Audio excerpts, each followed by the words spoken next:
Ours is a land of peace and prosperity. No matter your class, race, or sex, you can rise to the top. There's just one rule. Whatever you do, don't tell us we still have work to do, that discrimination and systemic obstacles to success are alive and well. The new millennium is almost here, for heaven's sake. History is over. We don't have time not to be perfect anymore. Just make us feel good.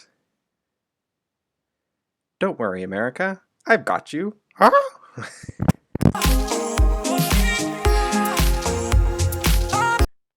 After a first decades-long dark age following the death of Walt Disney, in the late 80s the company returned to fairy tales, but this time with a twist, inserting a bunch of hip contemporary themes into the old formula.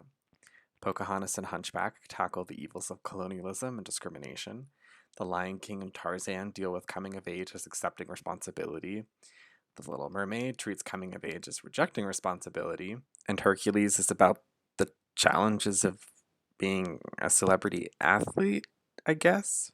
Where classic Disney movies were content just putting fairy tales on the screen, the films of the 90s Renaissance each drove home identity-centric messages through the old fairy tale format. They tried to transcend the limitations of the hashtag brand, even as they continued to work within it. But there's a reason Jesus says not to pour new wine into old bottles. A lot of the very contemporary to the 1990s themes of these movies clash with the messages of their source texts. At the end of the original Hunchback, for example, Esmeralda is revealed to not be Romani after all, but a white French girl who was kidnapped by the Romani as a child. Oops. Kinda messes with the whole pro-diversity theme. And then famously, the course of history undermines the message of Pocahontas. Disney wanted to have both equally hateful sides learn to get along. They thought this was the Great Divide, when in reality, one side here is the Fire Nation attacking, and the other is the Airbenders about to be genocided. Aladdin and Mulan are of a piece with Pocahontas in this way. They begin by painting a bleak picture of the world, but soften their edges in the resolution, because to follow through on the setup would be to implicate the contemporary audience. And Disney doesn't want to do that. At least, not overtly. But sometimes, they get awful close.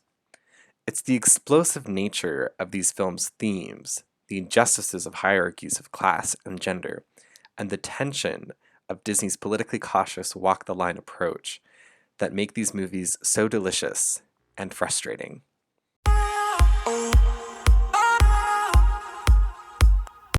In my previous video, Little Mermaid vs. Hunchback of Notre Dame, link in the description, I said that Mulan and Aladdin are the two most similar movies of the 90s Disney musicals. Let's take a look at just how similar they are, shall we? We can divide each movie into roughly 3 acts. In Act 1, the protagonist realizes they'll never be recognized for who they are under the extremely rigid divisions of their society.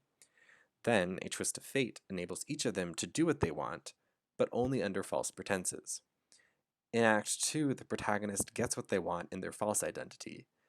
Then, a cruel twist of fate exposes them. In Act 3, the protagonist gets what they want for the second time, but this time as their true self.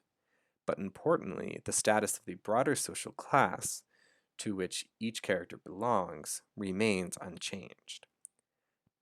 Now, I keep referring to what they want, but defining that gets a little tricky. Each protagonist has both external and internal goals. On the surface, Mulan wants to bring honor to us all, and Aladdin wants to escape his poverty. These goals are expressed in loud, bombastic musical numbers before they get a private moment to express their true motivations. When will my reflection show? If only they'd look closer. It's the continuing tension between internal and external motivations that sets up for the reversals at the end of the second act. By this point, Mulan has brought honor to her family name, but she doesn't yet see herself in her reflection. Jasmine's father has given her approval to marry Prince Ali, not Aladdin. The fact the external goal is achieved tricks you into thinking the movie might be over, but it's not because the internal goal still needs resolution. The main difference between the second and third acts is that the protagonist has already proved themselves to the audience. Now they need to prove themselves again to their prejudiced fellow characters. This is the opportunity to really drive home themes of liberating the oppressed classes, but both movies decline to do so. They're both clear that enforcing strict divisions between classes and genders is dumb, oppressive, and wasteful of people's talents. I mean, Shang almost lets Shan Yu kill the Emperor because he's too stubborn to follow Mulan's plan. Aladdin is able to outwit Jafar where the hapless Sultan couldn't. Yet each movie draws a line around the resolution to exclude any other poor people or women who might want to follow in the footsteps of these trailblazers. Mulan is held up as truly exceptional, and Agrabah's laws are changed to allow the princess to marry a commoner, which benefits exactly one commoner. Now, I'm not saying that the conservative resolution comes out of nowhere to undermine what were until then mostly radical movies. By that point, I don't think the typical viewer expects anything different to happen. You're not expecting the poor people of Agrabah to rise up. No, Disney sets up for this outcome from the beginning. But how they do so is an interesting question. It has a lot to do with how they exploit each movie's exotic, non-Western setting, and with inherited expectations from previous Disney fairy tale outings. But you'll have to tune into part 2 to learn how that works. Be sure to subscribe and hit that bell so you're notified when it comes out. Thanks for watching.